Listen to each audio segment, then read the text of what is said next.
address my query to Mr. Ortonio.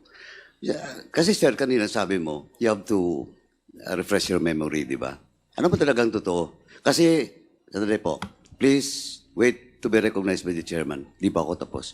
Kasi po, sa akin po, you're concealing information. And that's in violation of our internal rules with regards to Section 11. Concealment of information. So ano ba talaga? Nakalimutan mo o dahil doon sa question of protocol? To tell you the truth po, Your Honor, it's really on the protocols, Your Honor. It's really on the protocols. Okay, could you please give us the names of the security personnel? Submit it to COMSEC.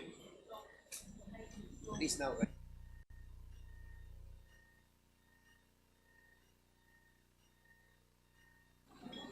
Okay, next to interpolate.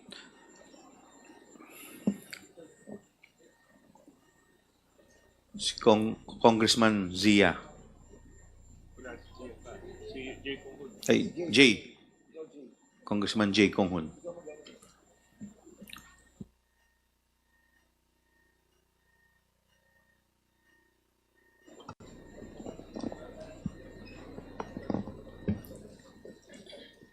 Thank you, Mr. Chair.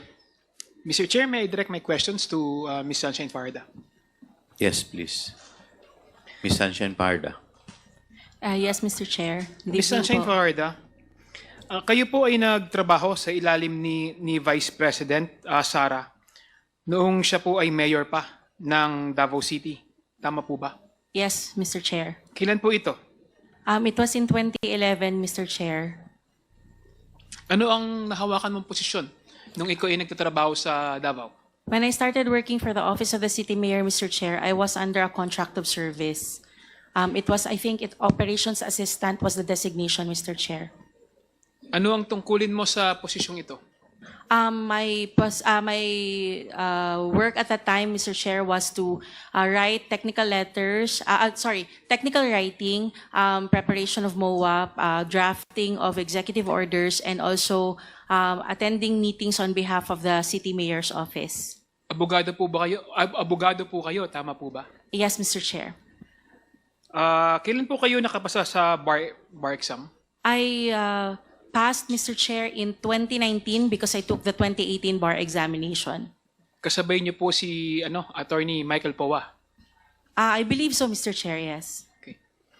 At noong si Vice President Sara ay naging DepEd Secretary, kayo ay unang naging Head Executive Assistant niya sa Department of Education. Tama po ba? Yes, I confirm that, Mr. Chair. Hanggang kailan ito? It was from July 1, 2022 until, I believe, around April, Mr. Chair, 2023. At nung matapos ito, kayo naman ay inatasan niya maging Assistant Secretary ng Office of the Secretary sa DepEd. Tama po ba? Yes, Mr. Chair, I was appointed by the President po as Assistant Secretary of the Office of the Secretary. Bilang ASEC, ano ang iyong tungkulin? I was in charge of the administration of the entire Office of the Secretary, Mr. Chair. I was also assisting the Vice President in technical matters like in meetings. I also assisted her during the field visitations and also helped out in managing the staff in the entire Office of the Secretary proper po.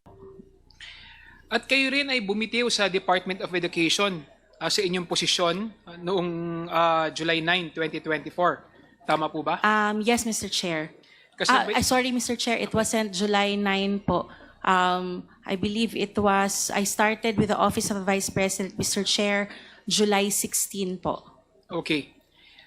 Kasabay mong nag-resign sa Department of Education, sila retired Major General Mempin, Mr. Monsayak, Mr. Powa, at si Mr. Baluyan. Tama ba? Bali po, Mr. Chair, nauna po ako ng ilang araw, nag-send po ako ng aking resignation letter. Nauna po ako ng ilang araw sa kanila, Mr. Chair. Dahil ito sa kadahilan ng nagbitiw na si Vice President Sara bilang secretary ng Department of Education? That's one of the reasons, Mr. Chair, and I also wanted to respect the decision of the next secretary as to whom he should be, who he wants to be appointed for the position that I was handling at that time. At nung kayo ay nag-resign sa Department of Education, kayo naman ay nailipat sa Office of the Vice President, tama po ba? I applied, Mr. Chair, as one of the employees po of the Vice President's office. Ano ang posisyon mo sa Office of the Vice President? At the moment, Mr. Chair, I'm the Director for the Strategic Management Operations. Strategic Management Office, SMO Office po. Ano yung layunin ng iyong ano ang layunin ng Strategic Management Office? I handle... ano yung trabaho sorry, mo? Mr. Chair. Okay, I handle 3 divisions po, the Knowledge Management Division, the Management Information Systems Division, as well as the Planning Division po. So we handle the matters on planning, on the knowledge management, as well as the information systems po, like yung sa technology IT po na division. Ano ang experience ninyo at ikaw ay nilagay, no? Bilang direktor ng Strategic Management Office, sa iyong palagay, kwalipikado ka ba? I believe so, Mr. Chair, because my papers and my application was submitted to the Civil Service Commission and it was also approved by them. Okay. Balikan natin ulit, no? Noong November 11, 2024, nag-issue ang committee ito ng contempt order or arrest order laban sa'yo dahil hindi ka nag-a-attend ng hearing.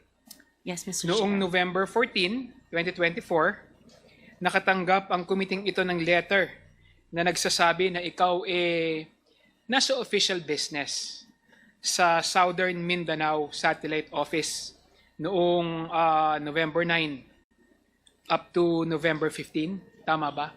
I received a travel order, Mr. Chair, and I left Manila po on November 9 so that I can help out or monitor the Thanksgiving activities in Davao City, supposedly. Sa mga aktibidades na ito, ano ang partisipasyon ninyo?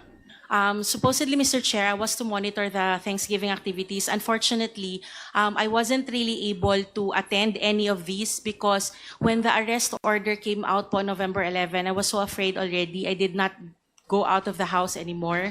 So I informed po the office that I actually informed the office and the Vice President that I did not attend the activities, Mr. Chair, because medyo natakot po talaga ako nung lumabas na yung arrest order. So nagstay lang po ako sa bahay ng ate ko sa Davao City.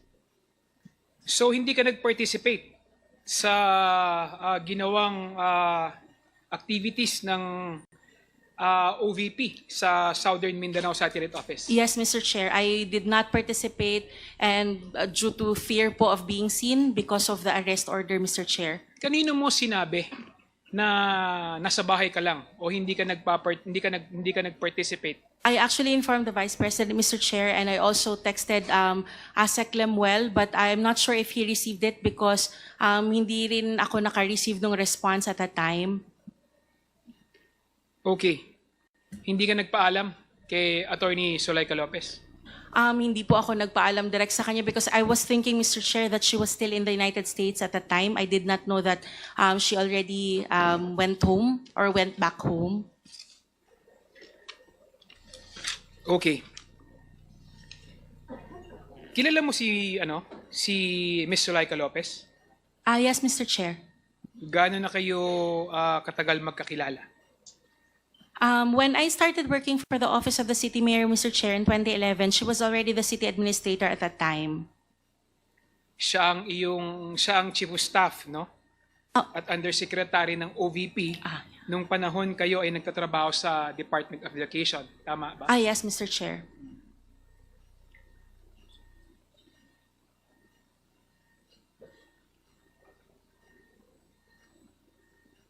So, balik po tayo unti, no? Nung panahong nasa Department of Education po kayo, habang kayo po ay HEA o Assistant Secretary ni Vice President sa DepEd, madalas ka rin bang pumunta sa Office of the Vice President?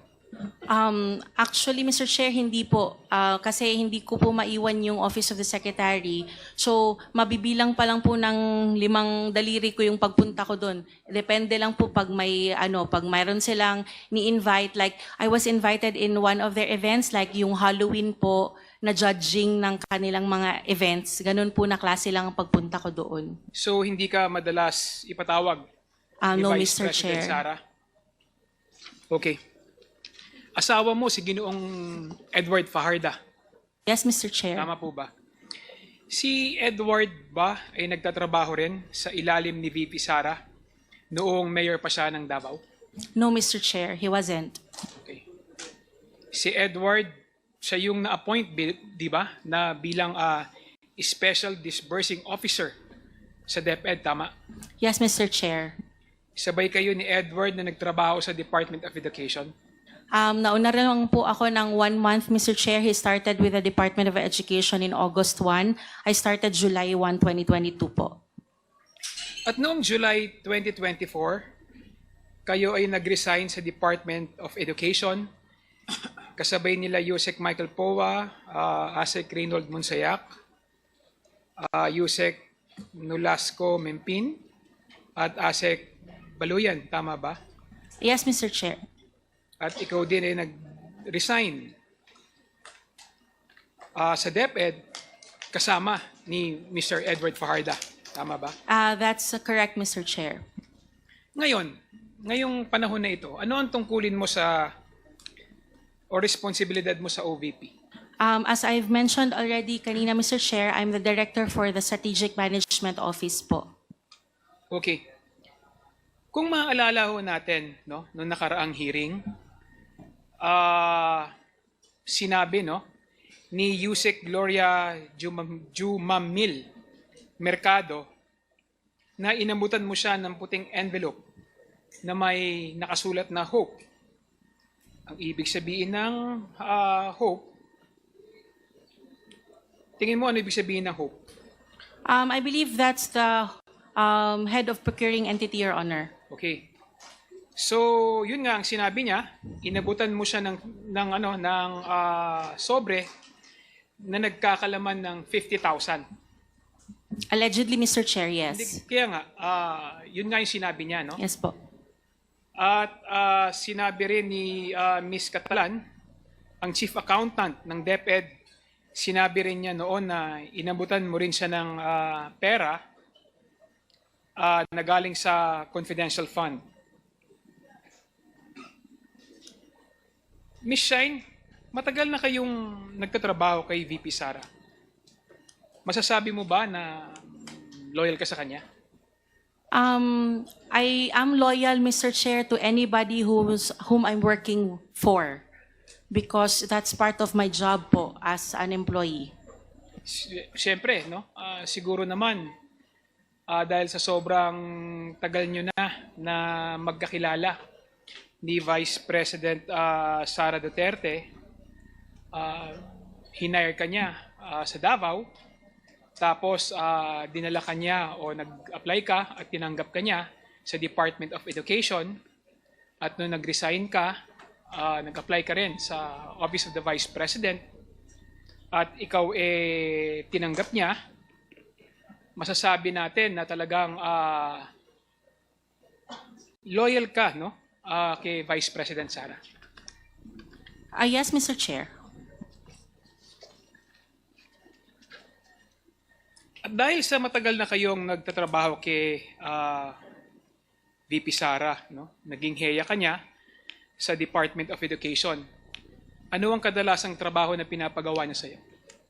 As Head Executive Assistant, Mr. Chair, it's actually similar to my role as ASEC. Mas nadagdagan lang po yung ASEC. It's still administration po, general administration of the Office of the Secretary proper, supervision of the people inside the Office of the Secretary proper, assisting her during the field visitations, helping her with meetings and technical na requirements. And there was also a time when I was helping her or drafting department orders on behalf of the Office of the Secretary.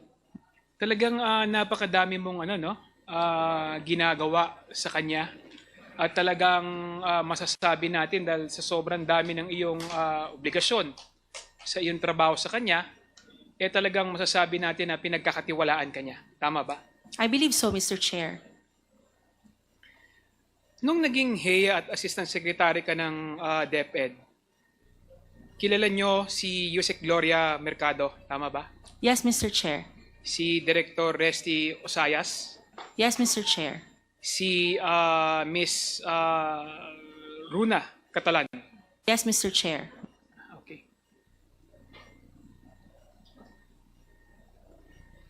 Now, balikan natin, no? Nung yung sinabi ni Yusek Gloria Mercado. Sinabi nila no nakaraang hearing, isiniwalat nila sa kumiting ito na inabutan mo daw sila ng puting envelope na naglalaman ng malaking pera. So dahil hindi ka nagpakita sa mga panahong ito, hindi ka nabigyan ng pagkakataon para sagutin yung mga akusasyong ito. Totoo ba na inabutan mo sila ng sobre o nagsisinungaling silang tatlo? Respectfully, Mr. Chair, I would not want to answer that question. May I explain if I be allowed? In the previous hearings, Mr. Chair, there have been those allegations which insinuated that I committed these illegal acts. There were actually some crimes that were mentioned. And as such, if I'm going to answer those allegations, Mr. Chair, respectfully, I would want to answer them in a proper forum wherein I will be able to present my defenses based on the completeness of the said allegations, Mr. Chair. Hindi, tinatanong lang naman kita kung meron kang inabot o wala. It is answerable by yes or no. Kung wala, sabihin mo wala. Kung meron, sabihin mo meron. I will not answer, Mr. Chair, respectfully po. I already stated my reason for such. So you are invoking your right for self-incrimination. I will not answering, Mr. Chair, as I've already informed you of the reason for such. Okay. Go ahead. Sige, marami na. Interject ko. If you want. Mr. Chair. Please proceed. Mr. Chair, I hope you understand po, with the respectfully through the chairman, Attorney Fajarda, we have rules po kasi in the committee, and refusal to answer is a ground for contempt. We would much prefer if you would choose to invoke your right, please do so. Do not say that you are refusing to answer. If you are very welcome to invoke your right, but we need to hear it from you po. I stand by my answer in the previous answer that I've given to Honorable Kongkun, Mr. Chair. That you refuse to answer. Yes, Mr. Chair, because I will only answer in a proper forum where I will be able to present my defenses po. You refuse to answer, yet you do not invoke the right. It's in the same manner, Mr. Chair, that I am saying that I refuse to answer such questions po. Well, Mr. Chair, we leave it to the committee on how they would appreciate that answer. We just had to clarify whether this was an invocation of the right. Thank you, Ms. Fajardo. Mr. Chair, Thank you, Mr. Chair. Mr. Chair, may I interject? May I follow up, Mr. Chair? Yeah. Go ahead. Yeah, Mr. Chair. So again, I would like to reiterate the question of Congressman Rog Gutierrez. Your answer, would that in effect invoking your right against self-incrimination? Yes, Mr. Chair. Okay. Yeah. Because you've mentioned about the proper forum, so I would presume that the proper forum is the court. Okay. Thank you, Mr. Chair. So you are invoking your right against self-incrimination. Yes, Mr. Chair. Okay.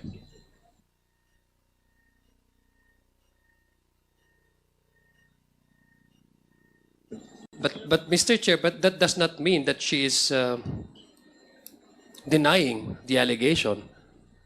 She's just merely invoking her right against self-incrimination. To me, Mr. Chair, that's my own interpretation is that's one way of saying that I admit, but this is not the proper code to discuss that. Thank you, Mr. Chair.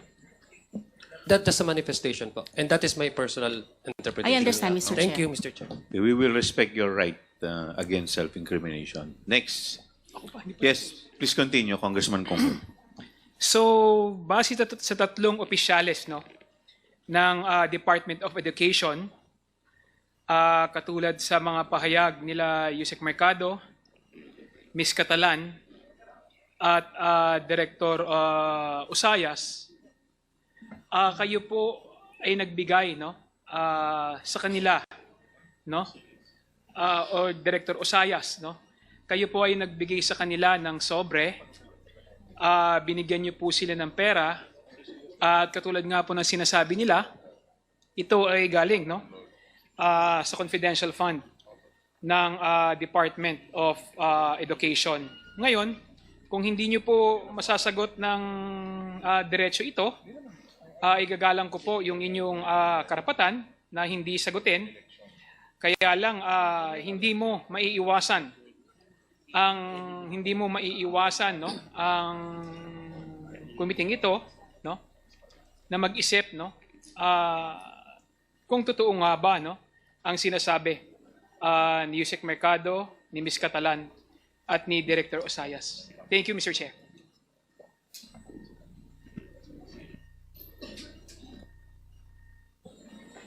Thank you. The next to interpolate is Congressman Sia Alonto Adjong. Thank you, Mr. Chair. I'd like to, again, be enlightened. And if you may, Ms. Fajarda, you walk me through on how the utilization of the confidential funds pertaining to the issuances of the disbursement liquidation report, the checks, and the disbursement vouchers, if you may. This is also in line with the attempt of this representation to really fully understand on how you comply with the joint circular. No? So you just walk me through. Ms. Fajarda, last hearing, Yusek Mercado says na ikaw ang nag-abot sa kanya, ng cheque na nagkakalaga ng 37.5 million. These are 3 checks, which amounts to 112.5 million in total. Para kanyang pirmahan yung releasing of the confidential funds ng DepEd noong 2023. Would you confirm that, Ms. Fajarda?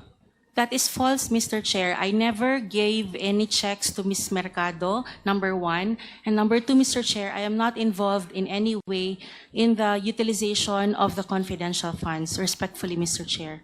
Okay, so you are saying that you never in any way secured the signatures of Ms. Yusek Mercado? Yes, Mr. Chair. I never Categorically. secured any of her signatures. So what you're saying is that Ms. Yusek Mercado is the one lying, is that correct? I'm not also saying that, Mr. Chair. I wasn't really able to listen to what she said, but I did not give her any checks, nor did I request her to sign any checks. Okay. According to Ms. Mercado also,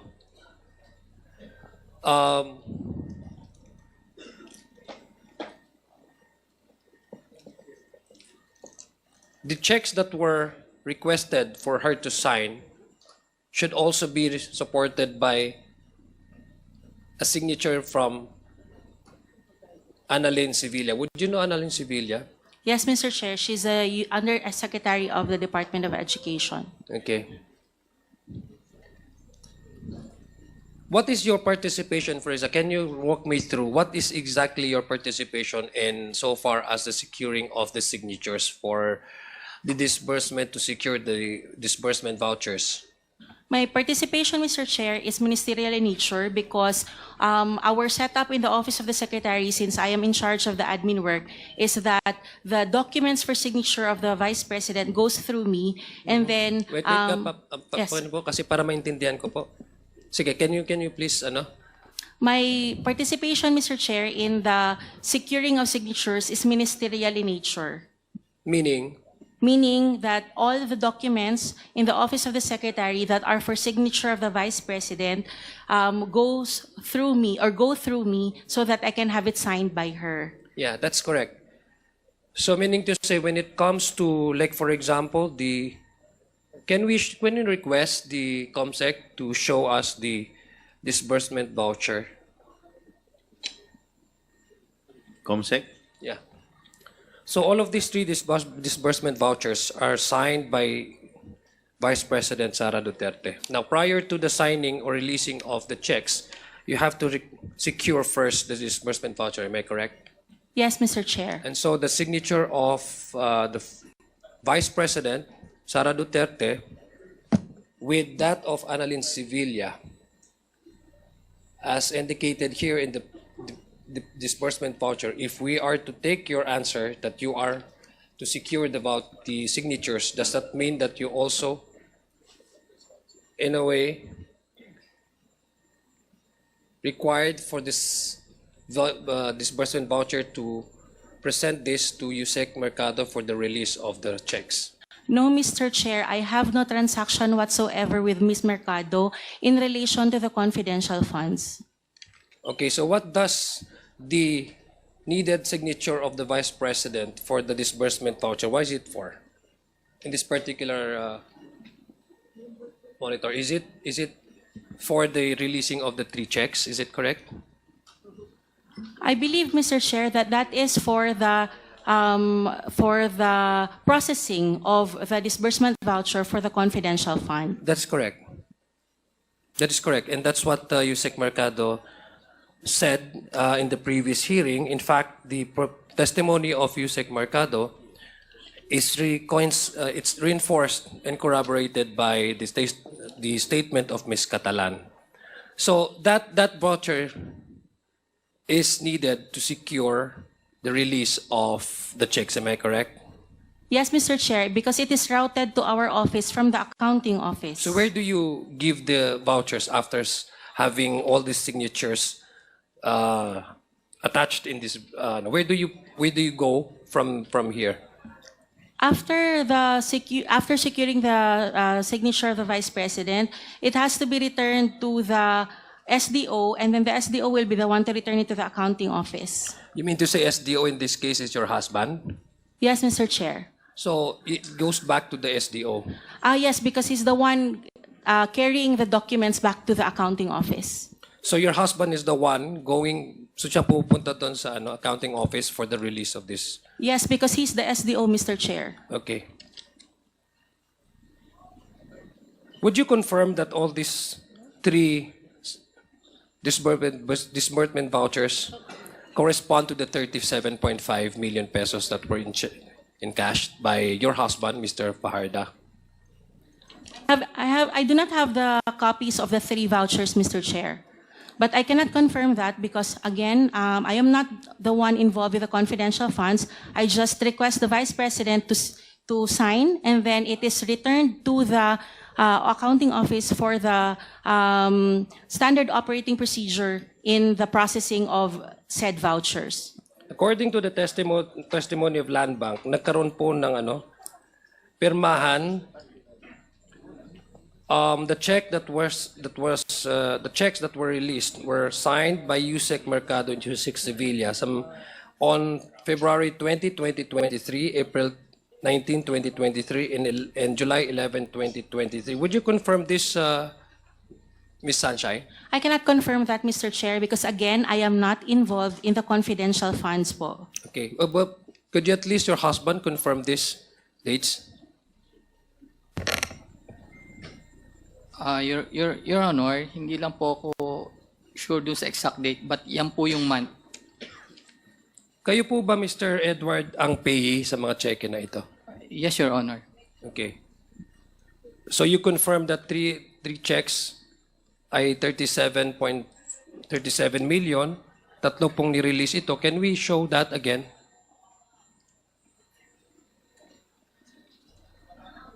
$37 million amounting to 11.2 million pesos. Tama po ba? Do we confirm that? 3 po yung 37.5 million. Yes, Your Honor. Okay. Mr. Edward Harda, ano po yung ginagawa nyo after you have encashed this check? Your Honor, pag nasa akin na po yung pera, nasa office na po yan, tatawagan ko na po ang security officer na magdi-disburse po ako sa kanya ng pera. Okay. But before the disbursement, let me go back to Ms. Fajarda. Who ordered you to secure the signature of the Vice President and for other signatures that you needed to affix on the disbursement voucher? I'm sorry, Mr. Chair, can you please repeat the Who question? gave you who ordered you, who told you to secure these signatures? Mr. Chair, it's part of my job. It's a Yeah, ministerial... I know, but who told you that? I mean, I know it's part of your job, but I'm sure somebody has to tell you that we need to secure these checks, get the signatures for the disbursement voucher for the release of these checks. Who told you that? The accounting office, Mr. Chair, gives us the documents so that it will be signed with the secretary. Yeah, but who told the accounting office? May I ask the specific question, Mr. Chair, as to what you are pertaining to po? I'm trying to understand the confidential part. It cannot be released without the signature and the approval of the principal. Is it correct? That's the question, Yes, Mr. Chair. I want to Okay. understand precisely because what you're saying is your job is only technical, attending meetings, that these are your answers, no? When you were asked before. Technical lang yung ano mo, yung trabaho mo, and you're also in charge of attending the meetings. Mr. Chair, that was before in the City Mayor's office in 2011 po. Okay, but what is your job now in the office of the Department of Education? My job before in the office of the Office of the Secretary in the Department of Education, in July 2022, Mr. Chair, I was the head executive assistant. In April of 2023, I became the assistant secretary of the Office of the Okay, Secretary. I want to understand, no, prior to the submission and the securing of the signatures and the vouchers, gusto ko lang po maintindihan, is it the accounting that is telling you na you need to secure the signatures? I believe, Mr. Chair, it's the SDO which already informs the accounting because after he mentioned a while ago that there is a fiscal and financial plan. After that, he is the one who informs the accounting. Do you have that fiscal and financial plan with you? I do not have a copy of that Mr. Chair? document, Yeah, Mr. Chair. Thank you. Mr. Chair, may I request that we require the submission of this technical and Fiscal and financial plan. Fiscal and financial plan, Mr. Chair.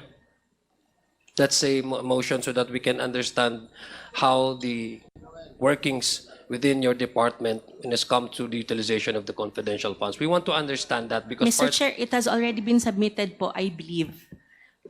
Can we ask the COMSEC if we can confirm that there is also already a submission of that?